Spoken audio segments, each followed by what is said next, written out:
This is a very silly book until it's not. So I just read Catch-22 by Joseph Heller. This is a satire, not comedy, but it's a satire of bureaucracy and military and war in the U.S. specifically. So it's set in the Second World War in the Italian theater. All takes place on this one island where there's an American air base, and follows a number of different characters. The main one being this guy Usarian, the captain, and he's a bombardier. Bombardier. It sounds so weird to say in English. Bombardier. He bombs people in a plane. He's the plane guy that with the bombs, and he doesn't fly the plane, but he does the bombs in the plane. Anyways, doesn't matter. So it is very funny.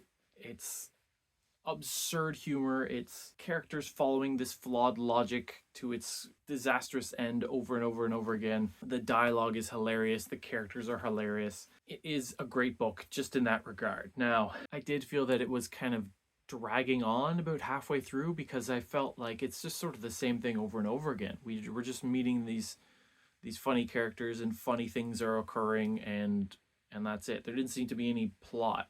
In fact, there wasn't even a timeline. That we kept jumping back and forth in time, or we'd get anecdotes of stuff in the past and then jump back to the present, and then it would reveal something else. And then we jump back in time to talk about that thing, and we kept jumping. Each chapter is sort of centered on one character, and it would jump from one character to the other. And I could not keep track of it. I could not keep track of when or who or where or what. But as you're going, you can sort of piece it together and get a grasp on some of these characters. Like Milo is a fantastic character where he's basically a war profiteer, and he does everything he can to try and make money. And he claims it's a syndicate and everyone has a share. So he's doing this for everyone. And it goes to such extreme lengths where he's not just sort of getting food and gathering agricultural products for people because he's the mess hall officer or whatever. But he gets to the point where he's taking contracts from the Germans to like bomb the Allies, but he's also taking contracts from the Allies to bomb the Germans. But then he's taking contracts from the Germans to protect them from the Allies bombing, and so he just cancels the run. And then he still gets paid from both sides. And like I said, it's very funny and lots of absurd humor. But it is kind of hard to follow for a bit. Still enjoyable to read. But our main character Yozarian is this sort of, he's described as being the only sane man in a world of crazy people, which made me think that, like, if you think you're the only sane one and everyone else is crazy, you're probably the one that's crazy. But he is sort of a kind of a normal guy. A big part of this whole book is Catch-22, which is now sort of a phrase, an idiom, an expression in the English language that originates in this book. So in the book, Catch-22 is this sort of military term, or this military catch that it comes into play in a different sort of ways, but it's a paradox where you have to do one thing, but in order to do one thing, you have to do the other thing, but you can't do that other thing until you've done the one thing. And it's much like the English term. Specifically, at the start of the book, it's explained as when the character Usarian, he refuses to fly any more missions.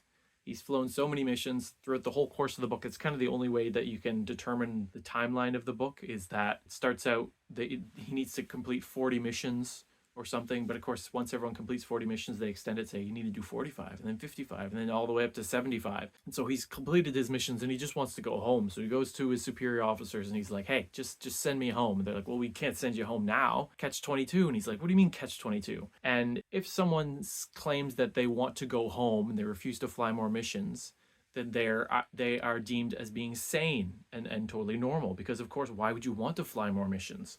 Because they're super dangerous. If you claim that you don't want to fly any more missions, then you're labeled as being sane. But if you're sane, then you can, of course, fly more missions, so you have to fly more missions. If you willingly go out and fly more missions, then you're insane and you can be sent home. But because you're willing to do it, you're not going to be sent home. You would have to ask. And as soon as you ask, well, then you don't want to fly missions, and so you're now sane. So it's Catch-22.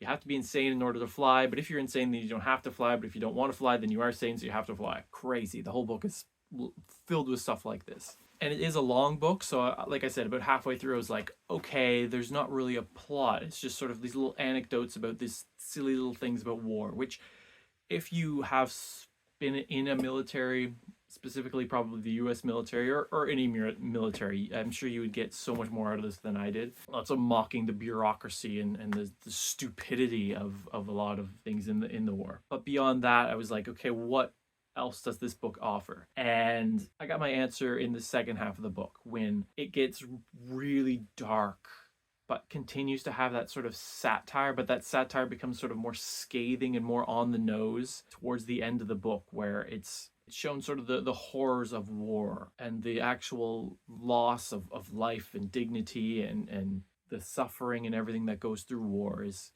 really shown throughout the second half of the book. And it's a subtle sort of change in tone, because that satire, that humor, like I said, it continues, but it eases off towards the end of the book.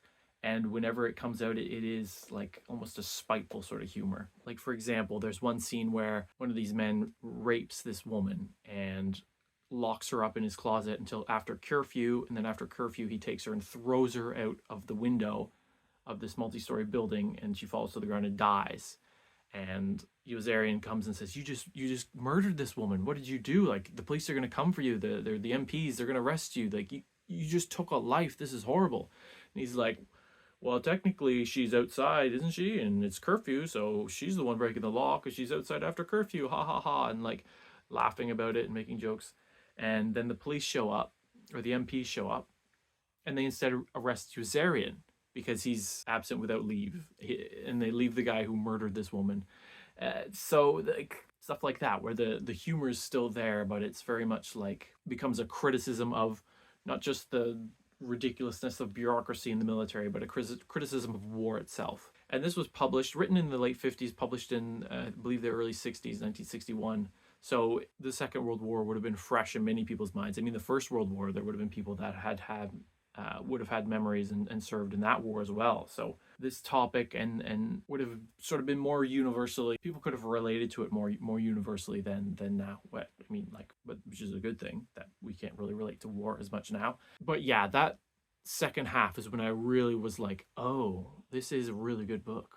And I was thinking, like, what's sort of our end point? And I will spoil the ending, because it was the sort of kind of a twist or a reveal at the very end of it, which sort of gave it an optimistic or a positive ending, which I really liked. Is that Yossarian had this, he never really had friends, but he kind of had friends, but they always got into fights and he always complained about them. But he had this roommate or tent mate that stayed with him, this guy Orr.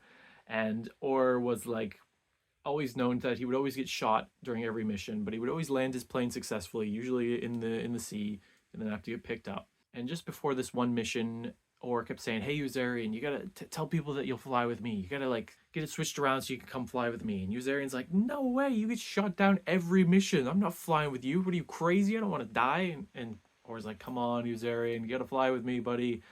And he doesn't. And that mission, again, Orr gets shot down and he's lost at sea. And like I said, about the halfway point of this book, we start losing some of these characters. They're disappearing, they're getting killed, missing in action, killed in action, and it starts to get that darker tone. But at the very end of this book, they get news that Orr is still alive. He's in Sweden, which he landed in the Mediterranean, but he somehow rowed his way through the Straits of Gibraltar and up around the coast to the North Sea and went to Sweden, which is neutral. And Yossarian's overjoyed and sort of realizes and thinks back of all the things that Orr had done and how Orr had sort of been purposely getting shot and crash landing as practice for this run. And this was his moment to sort of desert and to escape the whole system.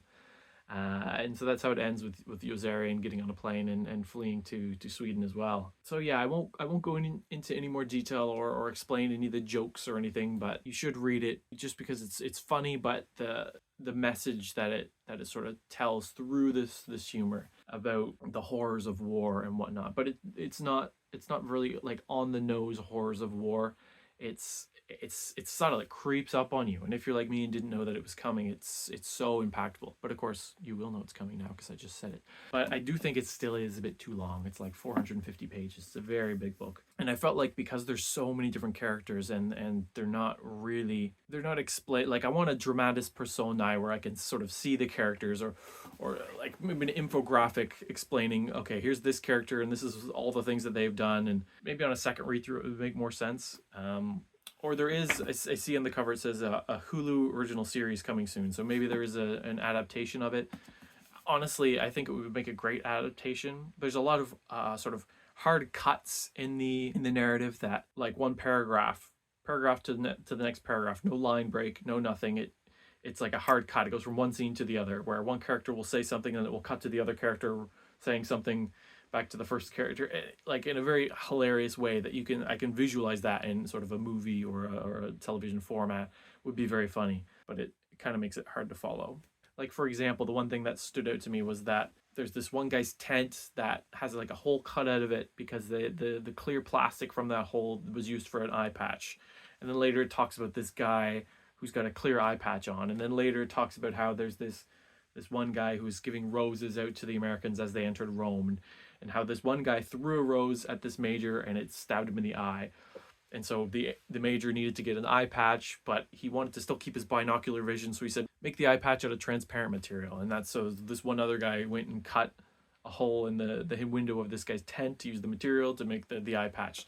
So it's sort of this weird, silly anecdote, but it's explained over the course of like 200 pages through like multiple different chapters, and not so much explained as just like a sentence here and there, and you sort of piece it together, this whole weird story that happened to this goofy major. Anyways, I said I wasn't going to go into detail, and then I give another example. Catch-22. It is hilariously funny, but also a brilliant book, kind of a bit on the long side. But yeah, check it out if you're into humor or into military history or anything like that.